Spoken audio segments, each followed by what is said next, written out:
What up, y'all? Mr. Zoo Nation, aka Savage Armor John Giraffe. Welcome to another episode of Deck Building. I guess in this particular case, Thursday. I need to stop missing days. Well, I was about to say names. I need to stop missing days, man. But today we're gonna be doing a deck list that should have been here last week, though. But I'm gonna be real with you. I had to redo this list. I had to redo the list because I really wasn't satisfied with it. I didn't like it that much. I tried to deck build, test it, and it was like it's not doing the thing that I needed to do. So I decided that hey, now I got a list. It's still not the best. I kind of feel like that there's a couple of changes I wanted to do though, but you know what? We're gonna do that at a later time. Um, I know that V Series Chatnoir isn't supposed to be a main grade 3, Vanguard and whatnot, but I will give a little bit of a backstory as to why I was pushing so hard to make Chatnoir a main grade 3. In order to do this, we have to go all the way back to 2014, where I was on the verge of quitting Yu-Gi-Oh! And I was going to make my transition into Vanguard. Now, honestly, this was like sometime in the summer of 2014, so I don't remember the exact date.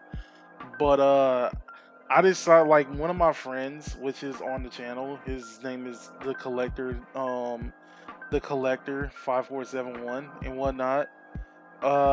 He, at this particular time he was at the shop that we used to go to because the shop is now closed.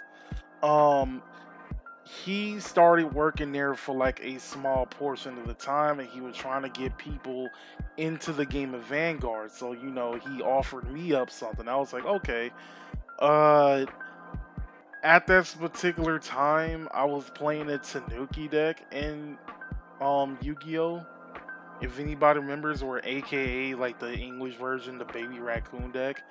So I was just playing like level 2 beasts and whatnot. That was like my deck at the time. So I saw like what Great Nature was, and seeing that it was kind of similar, I decided to pick up Great Nature. So yes, even though I am a Mega Colony main, I've actually my very first deck in the game was actually Great Nature. Even to now, Great Nature is my backup main clan. So like I'm not gonna say it's like a sub clan, it's like basically I main both Mega Colony and Great Nature with like a sprinkle of Neo Nectar there. Hence the reason why I call myself Mrs. Zoo Nation. So that's like a little origin story when you really think about it. So what I did, because I don't know shit about the game, and seeing that Great Nature never had a trial deck, I decided that I was just going to take all the commons and rares and try to like build a deck out of it. Now keep in mind that at this particular time, yo boy had broke syndrome. I'm be real with you on that. I was playing card games on a budget, didn't really have that much of an income. I was just playing, like I said, I was just playing card games on a budget and everything else like that. Like hardly anything, hardly any money to my name or anything else like that. So I'm just making a deck out of scraps basically over there on my Yusei Fudo shit. But anyway, I made a deck. It was just with nothing but commons and rares. It was like almost $20. Of course, the deck was full of shit. I don't exactly remember how I built it though, but I was just all like, oh well, let me figure out the usual ratios that the deck has at this particular time. That decks are doing at this particular time, and I was like, okay, well you're supposed to have X amount of zeros, X amount of ones, X amount of twos, X amount of threes, and all this other stuff. Keep in mind that I haven't even done a single lesson on how to play the game. Like, just keep that in mind. So I was like, oh, we'll just make a little deck right here and actually try to do everything. I want to say, like, maybe a couple of weeks later, I finally decided to, like, try to upgrade the deck, the shitty deck that I had at the particular time. And I bought my very first triple rare. My very first triple rare being um, Honorary Professor Chatnoir. That was my very first triple rare, and ever since then, anytime I'm using Great Nature, Chatnoir is usually the main go-to card that I always play. This was even at a time when Big Belly was a thing in G Series. I was still sticking with Chatnoir and trying to make Chatnoir work, which surprisingly it actually did, even with like the little to no support cards that Chatnoir had. Like I remember, man, doing Chat Fox, Chatnoir with Ashura and all that other stuff. Like I did so many builds of like Chatnoir was ridiculous. So when they were coming with this reboot, man, I was like, yo, I'm waiting for Chatnoir to come by. So of course that didn't happen for a long time, and then we finally got it. And the effect, is kind of sort of weird. I'm not even gonna lie, but outside of that, man, I decided to like try to make something out of it. And basically this is what I got so far. The deck doesn't look very fancy. It doesn't really look like it kind of sort of works, but in a way it kind of does. I'm gonna be real with you, this took a lot of trial and error, and even though this is not the best build, this is something that I just came up with enough. So, with all that being said, let's kind of sort of take a look at what this deck has to offer. Alright, so obviously we're running our typical heal trigger, like the 4 of the new heal guardians, because might as well just run 4, no ands or buts about it. We're obviously running the over trigger. Now, I'm gonna be real with you, I definitely feel like the Cray Elemental over trigger works very well in this particular build. I'm not even gonna lie. I feel like it works very well. But I don't know, man. I feel like that if you don't have the Stoichia trigger and you have to compromise for the over trigger, that's 100% okay. Because I feel like both of them work perfectly fine in Great Nature. I definitely feel like that especially when it comes to XL decks, that the Cray Elemental over trigger definitely works way better. But that's just my opinion. So next we got like 4 heal triggers. I already did the shield triggers. We have 4 draw triggers. I'm messing up a little bit. My bad. I'm sorry. But we have 4 draw PGs. So all of our PGs are going to go into there. Yes, I understand that we're self-milling a lot though, but this is still more than enough at the end of the day. Like this isn't like freaking Big Belly where we're always going to be drawing on both players' turn once grade 3 turn happens. Alright, so next up we got about 7 critical triggers. 4 of them being the Stride Fighter crits, the other 3 being the Vanguard criticals. And that's about it. We got like about 4 heals, 4 draws, 7 criticals, 1 over trigger. That's actually a pretty standard lineup, pretty understandable lineup. So let's move on to the level 1s. So we have about 4 of the grade 3 searchers. Pretty standard. There's nothing really much to those level 1s and whatnot, so there's nothing too much wrong about that. Then we're running a playset of the new Tapir Cat. This does add to draw power, and this does add to power whenever it gets retired, like during the battle phase. So that's definitely something to look after. Plus, if it's still on the field at the end of your turn, and you so happen to use the G Guardian, which is Kundalini,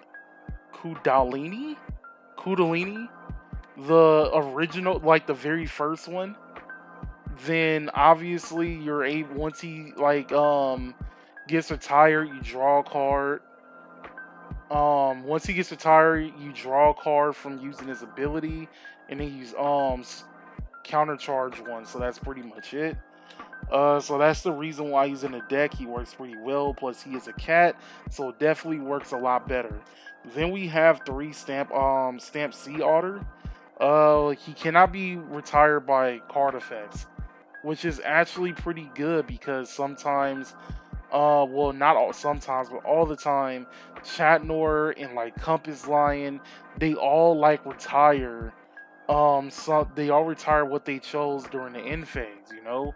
So having something that stays on the field, um, something that stays on the field while at the same time kind of combating, you know, other decks like Kagero for a prime example that retires everything by card effects. You know, just something that could just stay on the field that can't get retired by card effects whatsoever is actually something of a middle finger to the opponent, which is something that we always want to do. Then last but not least, we have Label Pangolian, where I still feel like that out of all the original main deck units in Great Nature, he's the best one. I mean, he gets you a soul charge and a counter charge, which is actually pretty interesting. And there's no way in hell you should not be hitting 20 over 20k in this particular deck. You should never be hitting under. He's like the well, actually, the unit that you choose, you shouldn't be hitting under 20k. So that's just me. All right, so then we go to the grade twos. We have an interesting card. I kind of forgot about it, and then I saw somebody like tech this in like a Chatnoir list, and after like I looked, I was like, you know what? I forgot about this card. So one of the things that I feel like that Great Nature had an issue with is recovery, because like 90% of the time you're just doing nothing but you know, putting all of your important pieces into the drop zone without having a way to get stuff back from the drop zone, and you just deck yourself out pretty easily. So why not have a unit that allows you to put stuff back into the deck? Even though you can't do triggers with this particular unit, our club member Pernor, I think that's how you say it, Pernor. Anyway, he's in the drop zone. You bind the card, and you put two normal units from your drop zone to the bottom of your deck in any order. So, is once hits the graveyard, you bind him. You get two of your units. You put it to the bottom of the deck. They have to be normal units. They can't be trigger units, sadly. Me personally, I still feel like that two things should have happened. One, I definitely feel like that Great Nature should have had their own Dreaming Dragon. And two, they completely fucked over. I'm not even going to pronounce this star's name because it's the one that came out in Premium Collection 2020. But they completely screwed that over. If it had the ability where it was and you cannot say that it was an understandable like feature, but that effect where during the turn that is on there, if a unit on the field gets put to the drop zone, you can put it to the deck into the bottom of the deck instead. Why couldn't that be a face up in the G zone card? Why couldn't that not be a face up in the G zone card? And I know some people gonna be all like, "Oh, well, that would have made it too broken." No, no, no, no, no. As much broken shit as that came out in that particular set, not to mention Dimension Police of all things, have a unit that has something that's face up on the thing. But I'm not gonna like rant about that. I'm not gonna spend my time ranting about it. I'm just saying that there was two particular things that Bushy Road definitely could have done to help Great Nature, and they never did that. So hopefully when they make a new stride, they fix that mistake, or at least give them a buff with the card and just errata it so it does work while it's face up in the G zone. My God. But that's besides the point. The point is we have a card that we're running at 2 that can at least put normal units to the bottom of the deck, so you have a little bit of an easier time not decking out. But moving on, we got a weird choice, which is supposed to be Observation Scribes Santa Quill. Now, this card came out in the second wave of Great Nature. Yeah, it came out in the second wave of Great Nature. And the card states as follows. Uh, Once per turn, during the turn that your Vanguard attack, you counterblast one and restand this unit if you put something from the deck to the drop zone this turn. Now, this is obviously going to be happening multiple times. Let's be real on that. Um, and honestly, the reason why I'm playing this card is because as much as I'm like, we're running Cran Tiger too, right? So Cran Tiger, you have to boost him in order to restand a unit. Now, of course, you're not going to be able to get a draw after restanding this particular unit if we use this unit's ability, but at the same time, this puts on added pressure. This at the same time makes it so that let's say you're going against Link Joker. Link Joker players, if they win against Great Nature players, they know that Mega Colony, one of their key units, is going to be Cran Tiger. So, and of course, if there was any way for them to stop him, they'll be all like, oh, well, you can't use your ability if he's not being boosted, so yeah, take that. So that will be our alternative solution if we were going against Link Joker. At the same time, this also adds a lot more pressure because let's say you're going into like Barwool, for a prime example, you'll attack with this unit first. Then when Barwool attacks, like let's say if there was any time you met the conditions, he'll restand them. Like, don't use his ability to restand him. Then, of course, like, attack with him again after the Vanguard attack is over. And then restand him again with Cran Tiger. And then you're at least able to get, like, a minimum of, like, 3 attacks as long as you have him and Cran Tiger on the field. So, and yes, I understand it takes away 2 counterblasts. Don't get me wrong on that. It definitely takes away 2 counterblasts. That's very heavy. But we do have a way to get the counterblast back with Pangolian. So there shouldn't be too much of a problem though, but I can kind of understand why kind of running both of these will be counterproductive. But speaking of Cran Tiger, let's go on to like the golden unit of the deck, which is Cran Tiger. He's able to when he attacks and is boosted, you counterblast one, choose one of your units, restand it. The unit gets plus 4k, and at the end of the turn, at the beginning of the end of the turn, the unit gets retired. You draw a card. And that's basically how Cran Tiger works. He's been the head honcho grade 2 of every single Mickey Colony build since day 1. I mean, this card was technically a godsend, but I also feel like that this card is a curse because let's be real, if he doesn't have nothing to boost, there's nothing for him. He's like, he can't really use his effect. And sometimes, I'm gonna be real with you, it comes at the wrong times and it hurts really bad.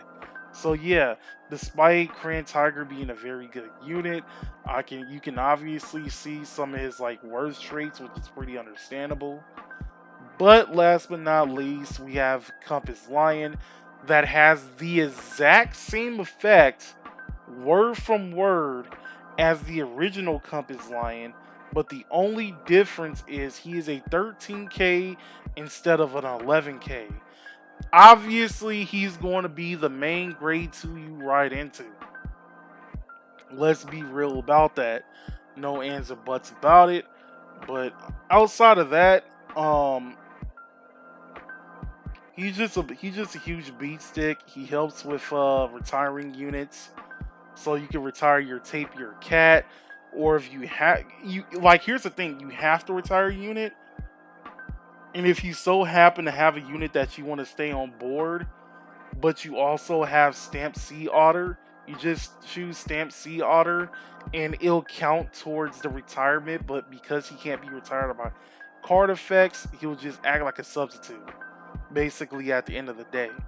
So now we're going on to our grade 3s, which are pretty simple. Our first one we're going to be looking at is what is his? How you pronounce his name? Honorary Professor Chavaret. I think that's how you say it.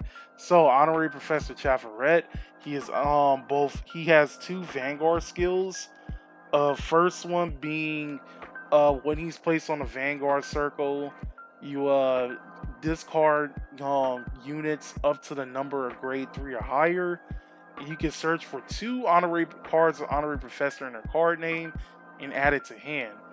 Then he has an on stride ability, or she has an on stride ability, where as long as you stride with a unit that has Honorary Professor in their name, you can counterblast one, search your deck for up to 1 grade 3, put it into my Vanguard as a heart, and then return this particular card from my deck to the hand. I mean, from the heart to the hand. So it basically replaces the card from the heart. My only issue, and I'm gonna be real with you, this is my fault for not looking this up before I made the video. Which I more likely think is false. I'm curious on if you were to put Chatnoir, replace Chatnoir as the hard card, would you still get a, what is it? Would you still get a marker? But I highly doubt that will actually happen. I'm gonna be real with you on that, because technically you're not really writing, you're just replacing it. So I don't think it necessarily happens though. But if it does, oh man, that would be busted. But I'm gonna be real with you. I'm 98% sure that you won't be able to get the marker. But if you would, that would be kind of busted. I'm not even gonna lie on that. So I'm gonna just go if you can't really get the marker. So more likely you want to get the one original break ride Chatnoir that I'm running in the deck. I'm gonna be real with you on that. I know it sounds weird though, but hear me out. Uh, there's a reason why I'm running that at 1, because I do feel like that. I do feel like that running the actually most of it is just basically because of the other honorary professors that's in the deck. Mainly the G Zone. That's the only reason why I'm running it. Also, he does kind of go well with Leopold. Now, you're actually kind of wondering why I'm running Leopold in the deck. Here's an interesting thing. I'm gonna be real with you on this. At first, I didn't think it would work, but it works way better than I thought. So, here's the thing.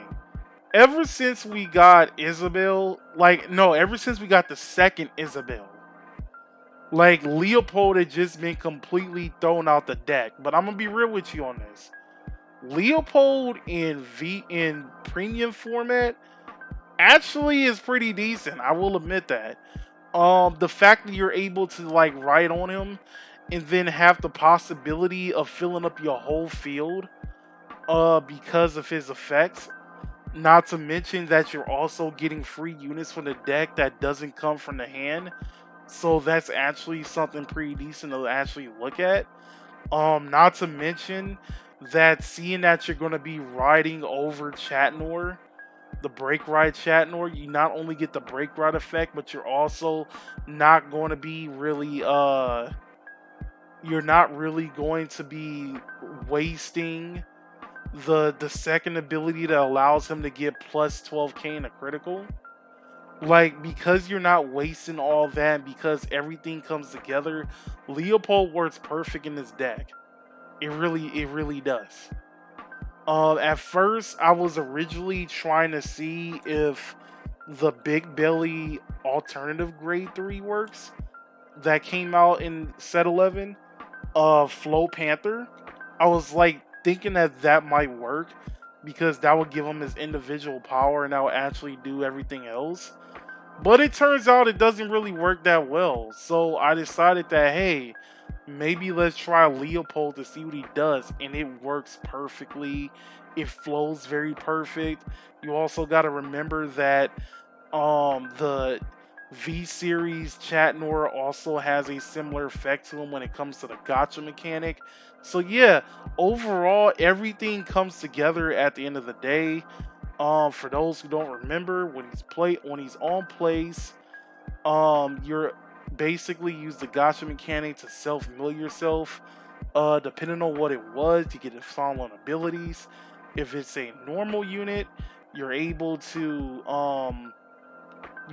look at the top 4 cards of your deck, choose up to 2 cards that are grade 2 or less, put it into the field, and then shuffle the rest. Keep in mind that it cannot be a grade 3. And then the second one is if it's a trigger unit, you get plus 15k and a critical. So that's definitely a thing as well. Um, so overall, it definitely goes with the break ride ability. So you do have 2 different Chatnoirs. You have the V series one at 3, and then you have the regular one at 1. Basically, if the regular one is broke ridden into, then you're able to give 4k to whatever unit that attacks. Well, any rear guard that attacks. And then at the end of the turn, you draw a card. It retires itself and you draw a card. Keep in mind that this stacks. So if you're doing like 3 attacks, sometimes you can choose the same unit too. If you're doing like 3 attacks, rear guard attacks that is, you'll get like 3 cards to draw at the end of the turn. So, and this is regardless if you choose Stamp Sea Lion or not, Otter or not. So honestly, this is definitely worth playing at 1. It's not too cloggy. It still kind of keeps some of the newer cards like available, and it actually works pretty perfect. Last but not least, we're also running 3 of the newer Chatnoirs that also has the gotcha mechanic, and you're able to use both abilities if she's on the Vanguard circle. So when she attacks, you counterblast 1, draw a card, then you put the top card of your deck into the drop zone. Depending on what type of card it is, you get 2 effects. So if it's a normal unit, you're able to choose 2 of your units, give it plus 5k, and at the end of the turn, those 2 units retire. And the second one is you choose a unit in the back row, it's able to attack, and then it gets retired at the end phase. So, you definitely have those abilities that are pretty good. Again, even though it's not like a break ride-ish type ability that I was hoping, it's still pretty worth it in my honest opinion. So there's that. And that's for our main deck. Now to quickly go over our G-Zone. Okay, I'm gonna be real with you. Before I even start this, these names are hella hard to pronounce. So I might go by set name for some of them. Alright, so first up, we have 1 copy of the Premium Collection 2020 Stride. Basically, like I mentioned before, uh, when a card is placed on a drop zone from the rear guard circle or my deck, I can return it to the bottom of the deck instead, which is actually pretty good. And then whenever my unit attacks, whenever any of my rear guards attack, I Soul Blast 1 and flip over a card from my G zone. That unit gets plus 5k for each face-up card in my G zone, and at the end of the battle, the unit retires. Now, here's the thing, the more interesting thing. It's not a once per turn effect, actually. You can use it as many times as you can, which means you're going to be racking up those GB skills overall. Now, here's the thing. In my personal opinion, I feel like that you should never go into this card unless you have 20 cards or less. Like when you're near death, when you're near decking out, this is the best time to use the card, in my personal opinion. But that's just me. Then we're running 3 of the Premium Collection 2019 strides, the second version of Magmamar. Basically, it does. This card has a freaking G zone face up in the G zone effect. So that's when your Vanguard attacks, you Soul Blast one, you can call a card from your hand to the rear guard circle. Why does this have a face up G card in the G zone effect, but the other card doesn't? But let me continue. You counter blast one, and it has the following ability. You mill 4 times, and depending on what card it is, you get the following abilities. If it's a normal unit, you get to choose one of your units and it gets plus 10k into the end of the turn. If it's a trigger unit, the Vanguard gets plus 1. It's all like the Vanguard gets plus 1 drive. So if all 4 times are triggers, that means your Vanguard would be. Wait, what is a 7? It's gonna be doing 7 drive checks, but I'm trying to think. What's a 7? It's not Hexo Drive. I think the Hexo Drive is 6. But what is 7? But anyway, I'll probably put it up on the video. So next up you have Barwool. This is basically going to be your finisher right here and there. Barwool has the ability of counterblasting 1, choosing your face down card from your G zone and turn it face up. All the units in your front row gets a certain ability. It gets plus 5k for each face up card in your G zone, and then they retire. But at the end of the turn. But once per turn, if the unit attacks that attacks a Vanguard successfully hits, you get to draw a card. So yeah, it's a pretty decent card. There was a turbo version of it, which I'm probably going to be using in the Isabelle build. So yeah, there was a turbo version for it, so to where you're able to get like at least a minimum of 20k plus, like by your second stride turn. Oh yeah, also use this card during second stride turn. By the way, it works a lot better during second stride turn. But yeah, by second stride turn, you'll be able to use his ability, which will be actually pretty good at the end of the day. But that's just me. Third up, we have one of the Honorary Professor cards, which is 2 of Super Honorary Professor Melior Chatnoir. So it's a GB2 ability, and at the end of the battle that it attacked, you pay the cost to counter blasting 1, choosing 3 cards from my hand and discarding them. Then you get to as long as there's a hard card with Honorary Professor in his name, which 90% of the time is going to be, you choose 1 grade 3 with Honorary Professor from your hand and call it to the Vanguard circle. So you superiorite it at standing, and if I rolled, I choose all of my rear guards against plus 4k to the end of the turn, and then they all get retired, which is actually pretty good. Running this at 2. If you want to, you could substitute 1 for, since you don't have to really flip over a card, you can actually substitute 1 for what is it? You can substitute 1 for Zoa if you want to. There's actually a reason why I'm not really running Zoa in the build though, but in a minute I'll probably get to like cards you could probably replace if you want to put Zoa in the build. Then our next one is the other Honorary Professor card, which is, how the hell you say this name? Immortality Professor Brahmananda. Wait, Brahmananda, whatever. You already know. Basically, it's a counterblast 1. You persona flip it. When it attacks, as long as you have a card with Honorary Professor in its card name, you can choose the same number of cards in your hand as the number of face-up cards in my G zone. Call them to separate rear guards, and until the end of the turn, they get a effect that gives them 4K until the end of the battle, and then at the end of the turn, you draw a card and retire that particular unit, which is actually pretty good. Hopefully you have like a decent amount of hand going into the cards, so you're able to not really minus too hard, but sometimes that just happens at the end of the day.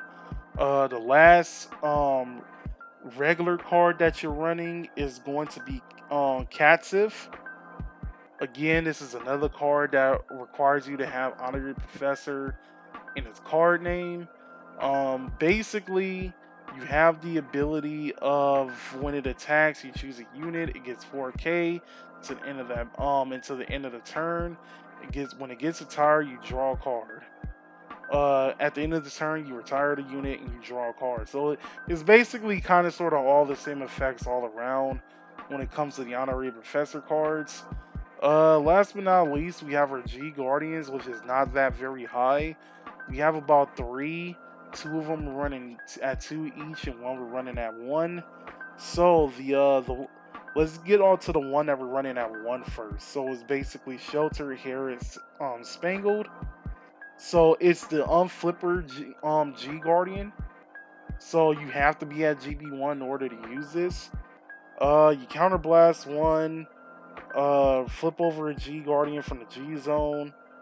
Then you choose any number of my grade 3 or less Guardians. Until the end of the battle, they get when this unit is retired from the G Guardian, draw a card. So if you were to put like let's say 5 cards that are grade 3 or less from your hand to the Guardian circle, and then you play this card, and then you choose them. After they get retired, you get to draw that many cards. So, like, let's say you put, like, let's say 4 grade 3 or less cards from your hand. At the end of the battle, you draw 4 cards. So you basically draw as many cards as you want it, choosing that ability. Just remember not to play the card first and then put the units on the Guardian circle, because let's be real, people will actually make that mistake, and if somebody rule sharks you or you're doing this at a very important event, it will be considered mistiming. Just to let everybody know. Then the other 2 units we are running is the one I mentioned earlier, Kundalini and Aradillo. So Kundalini is like the original grade 3 not grade 3, the original G Guardian that we had in Fighters Collection 2015, where you choose one of your units, you get 5K shield, and at the end of the turn you retire it and you countercharge 1. And then you have Armadillo, where you can choose any number of your rear guards and retire them. And if the number of open rear guard circles is 3 or more, the unit gets plus 10k shield. So you don't necessarily have to retire any units. As long as you have 3 or more open rear guard circles, he'll get a plus 10k shield. So that's about it. I'm gonna be real with you. It was pretty hard trying to make this deck overall. Like I said, a lot of trials and tribulations happened with this deck. So not trial and tribulation, trial and error. My bad. Trial and error happened with this deck. So if you were to play Zoa, what would you replace? Honestly, if you want, you can replace like one of the Tapir cats in all 3 of the sea otters for monochrome not monochrome cat, what am I saying? For Monoculous Tiger. So you can replace those 3 with Monoculous Tiger, and then like I said before, just replace the Super Honorary Professor, like one of them, with Zoa. I don't think Zoa works very well with this deck, which is the reason why I didn't put Zoa in the deck. because I feel like this is more of a main deck type van. I feel like the main focus is the main deck instead of the strides, which is the reason why I'm not running Zoa. But to make up all for this, for not only being late, but for also putting it as a Chatnoir, I will make another Great Nature list, but it's gonna be for Isabel instead. But with all that being said, I've been rambling on long enough. My name is Mrs. Z Nation, aka Savage Armor Jones Giraffa. We are signing out. This has been Deck Building Wednesdays, or in this particular case, Thursday.